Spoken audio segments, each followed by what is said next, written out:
Assalamualaikum warahmatullahi wabarakatuh. Nama saya Sylvia Nur Aisyah dengan NIM 150221377. Di sini saya akan memaparkan tentang tiga teori dasar komunikasi. Jadi tiga teori dasar yang saya ambil yaitu ada teori penetrasi sosial, teori retorika, dan juga teori disonansi kognitif. Kita masuk ke teori yang pertama, yaitu teori penetrasi sosial. Apa itu teori penetrasi sosial? Jadi teori penetrasi sosial ini sendiri adalah bagaimana kedekatan hubungan berkembang dengan adanya tahapan komunikasi yang terjadi.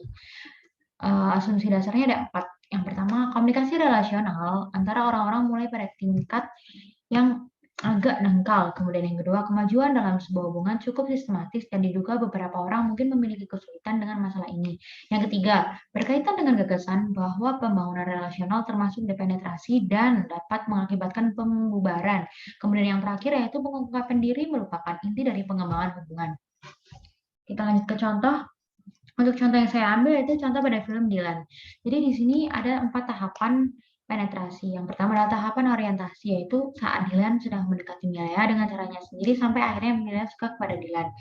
Kedua yaitu adalah tahapan pertukaran penjajahan afektif. Jadi di sini itu sudah mulai ada kedekatan dan mengetahui kegiatan masing-masing. Kemudian yang ketiga yaitu adalah tahap pertukaran afektif. Jadi di sini itu ketika Dylan mulai bercanda dengan Melia tentang hal-hal pribadi dan Melia tidak marah dan menganggap itu hanya sebagai candaan.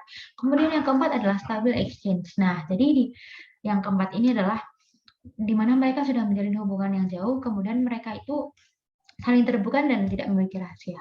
Masuk ke teori yang kedua yaitu teori retorika. Apa itu teori retorika? Jadi teori retorika ini aku punya kata kunci sendiri. Yang pertama adalah persuasi. Seperti yang kita tahu, persuasi ini adalah menjelaskan bagaimana kita itu dapat mempengaruhi audiens atau khalayak.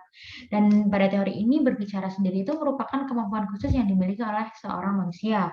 Nah, jadi di sini ada dua asumsi dasar. Yang pertama adalah pembicara publik yang efektif harus mempertimbangkan khalayak mereka. Yang kedua, pembicara publik menyajikan sejumlah bukti dalam presentasi mereka seperti ada logos, patos, dan juga etos.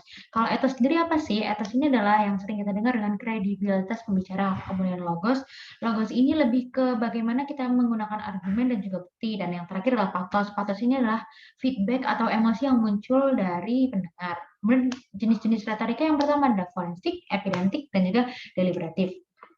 Forensik sendiri itu adalah bagaimana akan muncul nanti rasa bersalah atau kita itu tidak bersalah gitu. Kemudian yang kedua adalah epidentik. Epidentik sendiri ini kita ketika ada lontaran pujian atau makian atau tuduhan. Kemudian yang terakhir adalah deliberatif. Untuk deliberatif sendiri itu bagaimana kita mengatakan boleh atau tidaknya tindakan dilakukan. Kemudian contohnya, nah contohnya sendiri saya ambil pada satu upacara peringatan kemerdekaan Indonesia, Presiden Indonesia Bapak Joko Widodo itu senang dengan kinerja Paskibraka dan Presiden itu memuji dengan lontaran kata, kalian hebat dan terima kasih telah ikut serta membantu kelancaran upacara hari ini. Jadi Pak Presiden itu senang dan terkesan dengan Paskibraka karena mereka itu baik, teliti dan juga hampir sempurna. Kemudian yang terakhir yaitu teori disonansi kognitif. Apa itu teori disonansi kognitif? Jadi teori disonansi kognitif adalah teori dalam psikologi sosial tentang rasa tidak nyaman dan juga yang terjadi karena sikap pemikiran dan perilaku yang tidak konsisten juga bertentangan. Asumsi dasarnya itu ada empat. Yang pertama, manusia memiliki hasrat akan adanya konsistensi pada keyakinan, sikap, dan juga perilakunya. Kemudian yang kedua, disonansi diciptakan oleh inkonsistensi psikologis. Yang ketiga, disonansi adalah perasaan tidak suka yang mendorong orang untuk melakukan sesuatu tindakan dengan dampak yang tidak dapat diukur atau seenaknya saja. Yang keempat, disonansi akan mendorong usaha untuk memperoleh konsonansi dan usaha untuk mengurangi disonansi. Untuk contohnya sendiri, adalah ketika seseorang bernama Sarah, ia memiliki asam lambung, tapi ia ingin memakan mie samyang. Sarah tahu ketika ia memakan mie samyang itu asam lambungnya akan naik. Nah, tapi Sarah tetap memakan mie samyang tersebut. Jadi kesimpulannya itu adalah Sarah menerobos pikirannya sendiri. Terima kasih, sekian yang dapat saya sampaikan. Jika ada salah, mohon dimaafkan. Terima kasih. Wassalamualaikum warahmatullahi wabarakatuh.